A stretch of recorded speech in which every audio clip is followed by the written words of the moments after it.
Сулы адамға көш беретін дәнді дақылдардың бірі.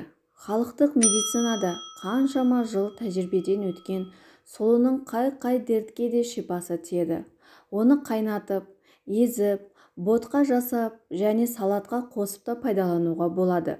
Сұлудан дайындалатын қайнатпалар түрлерін, емдік қасиеттерін айтатын боламын. Видеоны міндетті түрде соңына дейін қараңыздар. Дертке дауа қайнатпалар.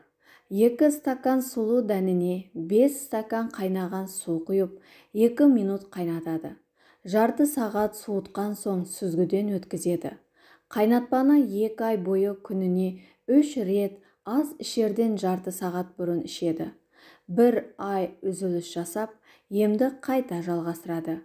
Бұл қайнатпаны бүйрек ауырғанда, дене ісінгенде, асқазанның ойық жарасы, ашы ішек дерті мен жүйке қызметі бұзылысында емдік пайдасы жақсы нәтиже береді. Келесі қайнатпа 100 грамм сұлу жармасын 1 бас жуашықпен 1 литр суға қайнатады. Күніне 4 рет 1 ас қасықтан ішеді. Қайнатпаға 1 шай қасық бал қосуға болады. Бұл қайнатпа құрғақ жөтелден тез айықтырады. Созылмалы гепатит, бауыр циррозында 1 келі сұлыны жуып 10 литр суда қайнатып, мөлшері 2 литр қалғанша отта ұстайды. Сосын сүзеді де 1 келі бал мен 100 грамм сары май салып 10-15 минут қайнатып суытып алады. Тамақтан 1 сағат бұрын 1 ас қасықтан күніне 3 рет қабылдайды. Бауыр қызметін жақсарту үшін және қарттық әлсіздіктен құтылу үшін 1 стакан сұлыны 5 стакан суға салып қою, кеселге ұқсағанша қайнатып сүзіп, оған 4 шай қасық бал қосып, қайнатпаны күніне 3 рет тамақтанардан 1 сағат бұрын жылытып ішкен дұрыс. Қабылдау мөлшері 1 стакан. 1 ас қасық сұлу дәні немесе сұлу жармасына 2 стакан қайнаған су құяды. Мұны келесі күні шай орнына ішеді. Ол әлсіз адамға күш береді. Әсіресе отадан кейін және ауыр дертпен ауырған науқастардың беті бері қарағанда әлсіреген ағзаны тез орнына келтіреді. Ал сұлу шөбінен дайындалған тұнба, зәр жолдарындағы дерт, іштің желденуі, әлсіреу, жұмыстан шаршап, қалжырау және ұйқысыздықта пайдалы. 2 ас қасық шөпті ет тартқыштан өткізіп, үстіне 1 стакан спирт құяды. Тұнба жылы жерде 14 күн тұрады. Күніне 2 рет тамақтың алдында осыдан 20-30 минут тамшыдан қабылдайды. Ал егерде ревматизм, радикулит, буынның өзге де дерттері мазаласа, онда сұлының балғын сабанынан булау дайындаса шипа болады. Ол үшін 1 килограмм сұлу сабанына 5 литр су құяды да жарты сағат қайнатады. Сосын сүзгіден өткізіп, ваннадағы суға қайнатпаны құяды. Сұлудан дайындалған ботқалардың пайдасы. Таңертең жеген сұлу асқазан ішек жолдарын жақсартады. 1 стакан сұлу жармасына 1 стакан су құйып, аздап тұз себеді де баяу отта 15 минут қайнатады. Таңертең оны жылытып, сүт немесе қаймақпен араластырып жейді. Балалардың іші қатқанда сұлу жармасынан дайындалған ботқа өте пайдалы. Бірақ мұны қайнатпай, шай секілді тұнба жасаған дұрыс. Ал іш өткен кезде 100 грамм сұлу жармасына 1 литр қайнаған су құйып 4 сағатқа қалдырады. Содан соң қою болғанша қайнатады.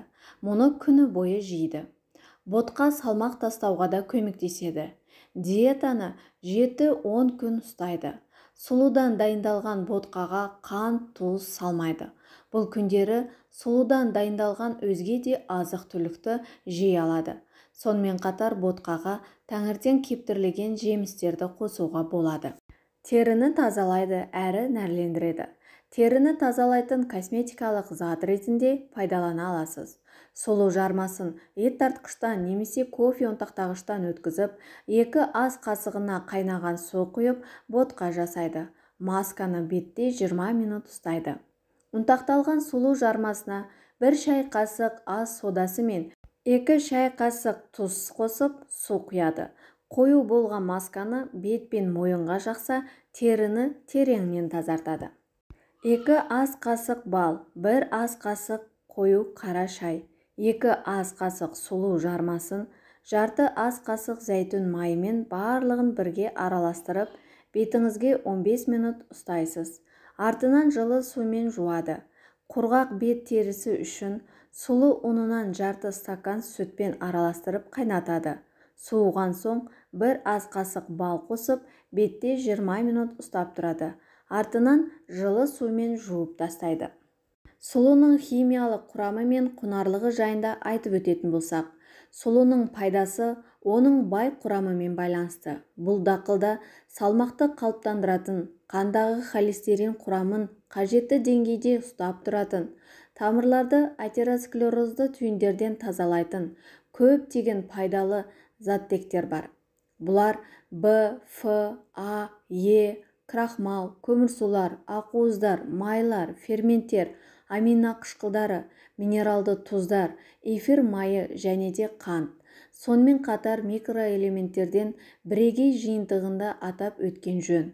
Оның құрамында хром, цинк, кремний, калий, мыс, селен, бор, вольфрам, йод, қалайы, титан, стронций, цирконий және марганец секілді элементтер кездеседі. Бірақ бәрінде сұлының құрамында ас қорытуда және зат алмасуға қатысатын пантотенді қышқыл көп. Бұл дақыл диеталық өнім болып саналғанмен айтарлықтай құнарлы.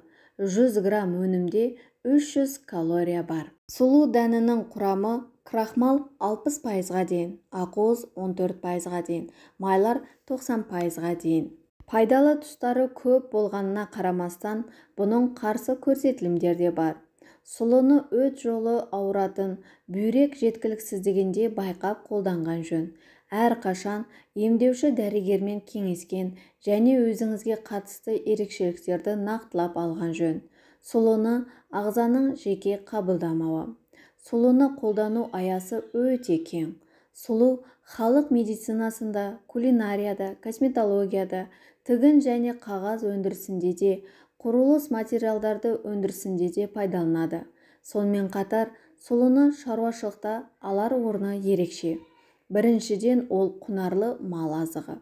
Сұлу дәні мал азығының құндылығының халықаралық өлшем бірлігі болып саналады. Басқа дақылдардың дәндерімен араластырылған сұлу, жас төлдердің ағзасының тез және мықты болып қалыптасуына жағдай жасайды.